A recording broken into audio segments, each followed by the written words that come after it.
Imagine gripping a steering wheel. Right. You're screaming down a straightaway at 200 miles per hour. You're pulling these intense G-forces through every single corner. Yeah. Now imagine doing all of that, but it feels like you are strapped firmly into an electric chair. It's terrifying. Welcome to DRS Zone. We are doing a deep dive head first into what is, without a doubt, the most explosive controversy of the 2026 Formula One season opener. But before we get the green light here, I just have to state for the record, this segment is part of our news coverage of recent F1 events. Absolutely. And, the paddock in Melbourne is it is operating at a fever pitch right now. It's wild. Totally. Because for the first time in recent memory, the primary conversation, the thing everyone is whispering about, it isn't about aerodynamic load. No. It's not about tire degradation. We're actually analyzing a scenario where the physical limits of the human body are clashing directly with cutting-edge motorsport engineering. Which brings us to the catastrophic debut of the Aston Martin AMR 26. And specifically, we're talking about its violently, almost bone-rattlingly aggressive Honda engine vibrations. Yeah, the vibration. We've pulled together a massive stack of sources for you today. We're looking at explosive press conferences, some really brutal driver interviews, and some incredibly razor-sharp paddock analysis. Real insider stuff. Exactly. Our mission for this deep dive is to cut right through the PR smoke and mirrors. We are going to figure out, together with you, if this is a genuine life-threatening crisis for Fernando Alonso and Lance Stroll, or, and this is the big question, if we are looking at the most brilliant, cynical exploitation of the F1 rulebook we have seen in years. Let's hit the track. Let's do it. So let's unpack the official narrative coming out of the Aston Martin camp first. Because what they're publicly claiming, it's a drastic escalation from standard racing complaints. Right. It's not just we lack downforce. Exactly. They are not merely telling the media they built a slow car. They are explicitly telling the world that this car is a physically dangerous piece of machinery. Dangerous almost feels like an understatement when you look at the quotes they're giving us. It really does. Lance Stroll literally gave us one of the most graphic descriptions you will ever hear from an active F1 driver. He compared driving the AMR 26 to getting electrocuted in a chair. An electric chair at 200 miles an hour. Yeah. He described this incredibly uncomfortable high-frequency oscillation that is, sure, bad for the engine, but drastically worse for the human being sitting inside it. I mean, think about the sheer violence of that sensation while you are trying to hit a precise breaking point at those speeds. To put that into perspective for you, imagine trying to thread a needle. You're trying to thread that needle while operating a heavy industrial jackhammer. Wow. That is the level of fine motor control an F1 driver needs, completely compromised by this bone-jarring resonance. And Fernando Alonso backed this up with a very concerning physical assessment. What did he say exactly? He reported that absolutely everything inside the cockpit vibrates to the point where it's actively breaking components. But the human toll is what really caught the paddock's attention.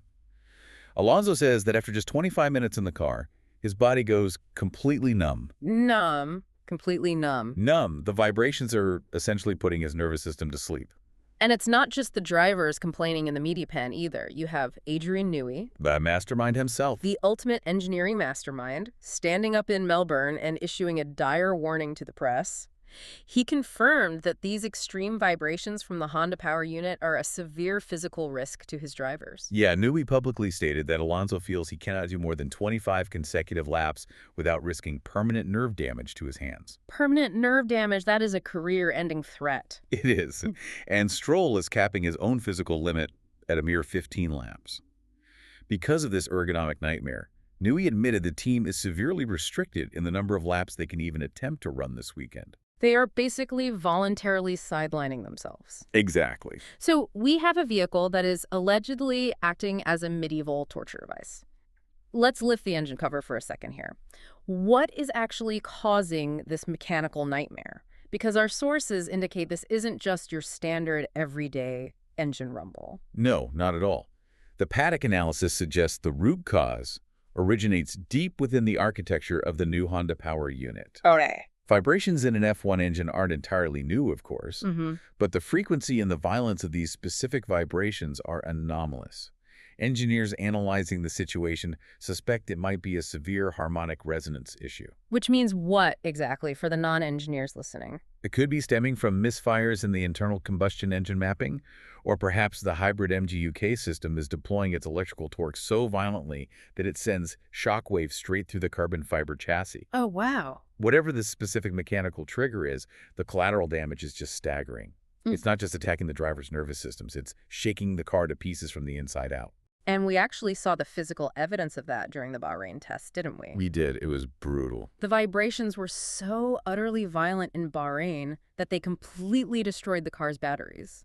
The energy store was basically shaken to death on the track. Just rattled apart. Yeah, and that catastrophic failure is the reason Aston Martin was limited to a pathetic 6 laps on the final day of pre-season testing. 6 laps. 6 laps for a team trying to understand a brand new car concept. That is a developmental disaster.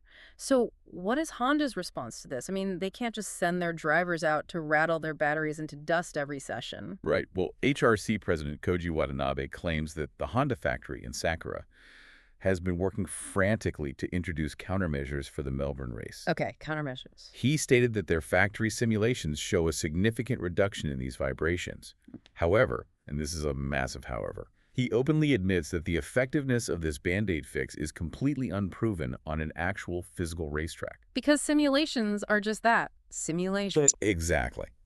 Simulations do not always replicate the complex dynamic loads of a car pulling 5 Gs through a high-speed corner over real asphalt. Which means they are going into the season opener essentially flying blind, just hoping the car doesn't vibrate itself into submission. That's the reality they're facing. So that is the official story. It's dark, it's dramatic, it's a matter of human safety, but, and this is where it gets really interesting, let's aggressively shift gears here and look at the actual telemetry and data. Yes. Let's look at the numbers. Because when you put the official story up against the hard numbers, the panic doesn't exactly match reality.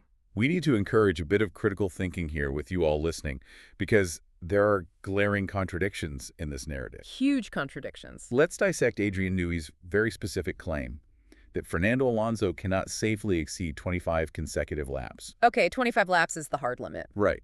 But if we review the telemetry from the Bahrain preseason test, Alonso drove a continuous, unbroken stint of 26 laps in the AMR 26. Wait, 26 laps? 26. He surpassed his own supposed physical limit. And he didn't pull into the pit lane screaming in agony, clutching his hands. Not at all. He only stopped that stint because the car suffered a mechanical breakdown. So he was fully prepared to keep turning laps? Exactly. How does a team claim a hard 25-lap safety limit when the driver has already proven on track that he can comfortably exceed it? It raises a very important question about the narrative being pushed by the team. And it gets deeper. Let's look at the second day of Bahrain testing. On that single day, Fernando Alonso logged a massive 98 laps in total. 98 laps. 98. Now, if you're listening to this and wondering how that works, we have to analyze the pacing. Were those 98 laps done at 60% throttle to avoid hitting the specific RPM threshold that triggers the violent vibration? Right. Was he babying the car? Or was he pushing the car to its absolute limit? Even if he was managing the pace, spending that much time in a car that supposedly acts like an electric chair is absolutely remarkable. You have a 44-year-old driver who survived nearly 100 laps in a single day without a single public complaint about his hands at the time. We heard absolutely nothing about permanent nerve damage during that test. Crickets. But the ultimate smoking gun comes from Alonso himself, speaking to the press in Australia just recently. He basically undercut his own team's panic narrative. He really did. He admitted that the vibrations are present, sure, and they numb the body, but he explicitly stated that adrenaline overrides the pain. And then he dropped a massive quote. He said if they were actually fighting for a race win, he could drive that car for 3 hours straight. 3 hours. That is far longer than a standard Grand Prix distance. Way longer. And he followed that up by explicitly stating that the vibrations are not even the biggest problem with the car. That's wild. So on one side of the Aston Martin garage, you have Newey and Stroll talking about 15-lap limits on electric chairs. And on the other side, you have Alonso casually mentioning he could do an endurance race in it if the car was actually fast enough to take the checkered flag. So you have to ask yourself, what is the strategic benefit of making your own car look dangerous? Why would a team deliberately go out to the world's media and aggressively exaggerate how painful and unsafe their vehicle is? It seems counterintuitive. It does. But before we dive into the paddock theories, we have to emphasize a crucial point here for you all. We aren't taking sides here, and we aren't accusing Aston Martin of lying or faking a crisis. We are simply reporting and unpacking the analysis from our sources, which suggests this could be a highly strategic exploitation of the current rulebook. And when you connect this to the broader regulatory picture, it looks like a masterful political game. It all comes down to a very specific part of the rulebook. We are talking about Article 3.6 of Appendix C5 of the Formula One Technical Regulations. The dreaded engine freeze. Exactly. Right now, Formula One engine development is strictly frozen. You cannot upgrade your engine just because it's slow or because you messed up your aerodynamic integration. If your engine is underperforming, you're stuck with it. But the FIA does allow for modifications under very strict, very specific exceptions, right? Reliability, cost-saving, supply chain issues, and the absolute magic word, safety. Safety. That is the golden ticket. Aston Martin and Honda appear to be building a public, undeniable case around that exact word. Right.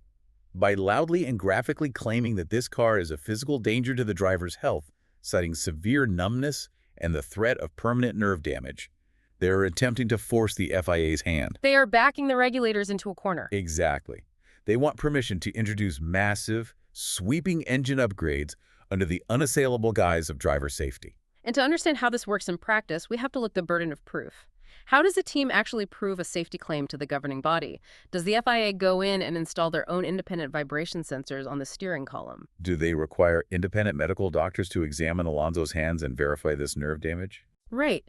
It is this incredibly complex process of submitting telemetry and medical data to convince regulators that a fundamental ground-up redesign is the only way to protect the humans sitting in the cockpit. And the thing is, we've seen this exact playbook executed before. Oh, absolutely we have. Let's rewind the clock to 2022, the dawn of the ground effect era and the terrifying reign of porpoising. The bouncing. The bouncing. Cars were violently bouncing down the straights, hitting the asphalt with incredible force. Mercedes orchestrated a massive campaign around this. We all remember the visceral image of Lewis Hamilton struggling to pull himself out of his cockpit in Baku. Clutching his back in absolute agony. It was a dramatic image. It was. Mercedes pulled the safety alarm. They went straight to the press. They made it a moral issue regarding the long-term spinal health of their drivers, and they submitted their data. And the FIA was forced to intervene. They introduced Technical Directive 39, changing the rules midway through the season based entirely on driver safety. Aston Martin saw how effective that political lever was back then. And our sources suggest they are running a very similar strategy right now. The multi-layered nature of this strategy is what makes it so endlessly fascinating. Because it's not just about unlocking engine upgrades, is it? It's also a massive PR shield for the team and their corporate sponsors. Let's consider the optics of mitigating humiliation. Retiring a car from a Grand Prix is always an embarrassing moment. But the narrative you spin around that retirement changes everything. Right, because if your car breaks down after 10 laps because your brand new engine is just a lemon, you look utterly incompetent to your sponsors, to your board of directors, and to your fans. You look terrible. But if you pull the car into the garage after 10 laps and release a somber press statement saying, "We chose to retire the car to protect the long-term health and safety of our drivers," suddenly the entire narrative flips on its head. It's genius. You transition from looking like a group of engineers who built a flawed machine to looking like heroic leaders who put human lives above points and prize money. It is world-class PR management to cover up what is fundamentally a terrible power unit. And this PR strategy extends to the legal and financial side of the sport, too. There were serious paddock rumors swirling that Aston Martin considered skipping the Australian Grand Prix entirely because the car was so heavily compromised. Skipping the season opener, that would be completely unprecedented in the modern era. So why didn't they just keep the garage doors closed and stay home? Because of the Concord Agreement. The big contracts. That is the binding contract between the teams, the FIA, and Formula One management. It dictates massive, crippling financial penalties for a team that simply fails to show up for a race without a valid reason. But there is a legal loophole. There's always a loophole. If a team claims force majeure, which is essentially an unavoidable catastrophe or an act of God, they can dodge those fines. So by loudly establishing in the media that the car is fundamentally unsafe to field, Aston Martin was laying the legal groundwork to potentially claim force majeure. Exactly. They could have theoretically avoided the fine while conveniently hiding their utter lack of pace from the rest of the grid. Well, let's talk about that lack of pace. If we completely take this vibrating, battery-destroying Honda engine out of the equation for just a moment, where does the AMR26 chassis actually stand in the pecking order? Well, Adrian Newey is known for his brutal honesty when it comes to aerodynamics and chassis performance, and his assessment of his own car is quite sobering. What's the verdict? He admits that right now the Aston Martin chassis is only the fifth fastest car on the grid. Fifth. He believes it has the potential to consistently make it into Q3. But in terms of pure race pace, they are sitting a massive 0.7 to 1 full second behind the race leaders. A full second in Formula One is an absolute eternity. You're racing in a completely different zip code at that point. You really are. But there is a silver lining here. The car we saw shaking itself to pieces in Bahrain was actually a very early, highly outdated aerodynamic concept. Aston Martin is bringing a radically different, aggressive aerodynamic package to the track in Melbourne. Yes. Newey insists the chassis has enormous development potential, and they have a highly aggressive upgrade plan in place. But all of that chassis development, all of those countless wind tunnel hours, they mean absolutely nothing if the engine in the back is rattling the car apart. Which brings us to the ultimate conflict here. Father time versus the Honda development cycle. This is the human element. It raises a profoundly important point. Fernando Alonso is celebrating the 25th anniversary of his F1 debut this weekend. He turns 45 years old this year.